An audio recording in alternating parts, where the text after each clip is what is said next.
நம்ம இந்தியா அமெரிக்காவோட trade agreement வந்துருச்சுங்க.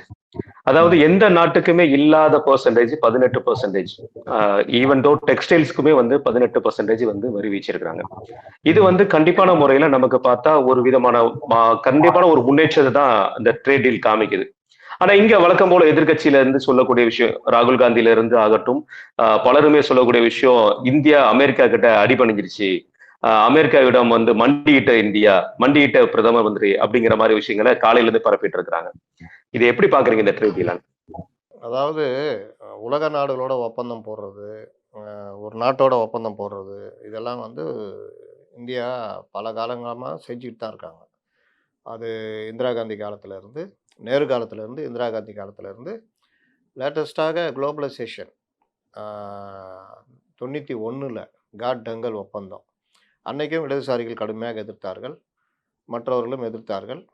அன்னைக்கு இதே காங்கிரஸ் தான் அந்த ஒப்பந்தத்தெல்லாம் போட்டாங்க. அதனால இந்தியா எந்த அளவுக்கு அடுத்த கட்டத்த நோக்கி நகர்ந்ததுன்னு பார்த்தீங்கன்னா, பெரிய வீழ்ச்சி இல்லனாலும் நம்ம பெரிய அளவுக்கு சாதிக்க முடிஞ்சது. அதனுடைய தொடர்ச்சி தான் ஒவ்வொரு இடத்துலயும் நம்ம வந்து முன்னேறணும். அ இந்தியாவுடைய வளர்ச்சின்னு பார்த்தீங்கன்னா, இந்த 15 வருஷத்துல பெரிய அளவு ரீச் இருக்குது. இந்த உணவு உற்பத்தியிலேருந்து பல விஷயங்கள்ல நம்ம அ மற்ற நாடுகளோட போட்டி போட்டு இன்னைக்கு பெரிய 3வது பெரிய வல்லரசாக நம்ம மாறிக்கிட்டு இருக்கிறோம். அப்படின்றது உலக நாடுகளை பயமுறுத்துகிறது. இராணுவ வல்லமை, வெளியுறவுத்துறை, ஏற்றுமதி, இந்தியாவுடைய மார்க்கெட்டு சந்தைன்றது வந்து ஒரு 15% அப்படி இருந்த காலம் போயி, இன்னைக்கு சந்தைய விரிவாக்கம் பண்றது மூலியமாக உலக நாடுகள் நம்மள புறக்கணிக்க முடியாத ஒரு இடத்துக்கு அ தள்ள வச்சிருக்கிறோம். அதனால தான் நீங்க வந்து அந்த க்ரூட் ஆயில் விஷயத்துலலாம் நம்மள மிரட்டி பார்த்த ட்ரம்ப்பு 50% 100% வரிலாம் போட்ட பொழுது, நான் இந்தியா வழக்கம் போல போய் காலடியில விழுந்து கெஞ்சுற வேலைலாம் பண்ணல. நீ இல்லன்னா உங்க அப்பா இருக்காருன்ட்டு மத்த நாடுகளோட யூரோப் கண்ட்ரீஸ் கூட, பிரிக்ஸ் கூட, சைனா கூட, ரஷ்யா கூடலாம் கைகோர்த்ததுனால, மறுபடியும் ட்ரம்ப் இறங்கி வர வேண்டியதாயிடுச்சு. உலக நாடுகள்ல மிக மோசமான ஒரு நாடு, அடுத்தவனுடைய பத்தி கவலையே படாம நம்ம மட்டுமே நல்லா இருக்கணும்னு நினைக்கக்கூடிய ஒரே நாடு என்ன கேட்டா அமெரிக்கா. அமெரிக்கா எதை வேண்டுமானாலும் செய்வார்கள். மிரட்டி பணிய வைப்பார்கள், போர் தந்திரம் மூலியமா பணிய வைப்பார்கள்.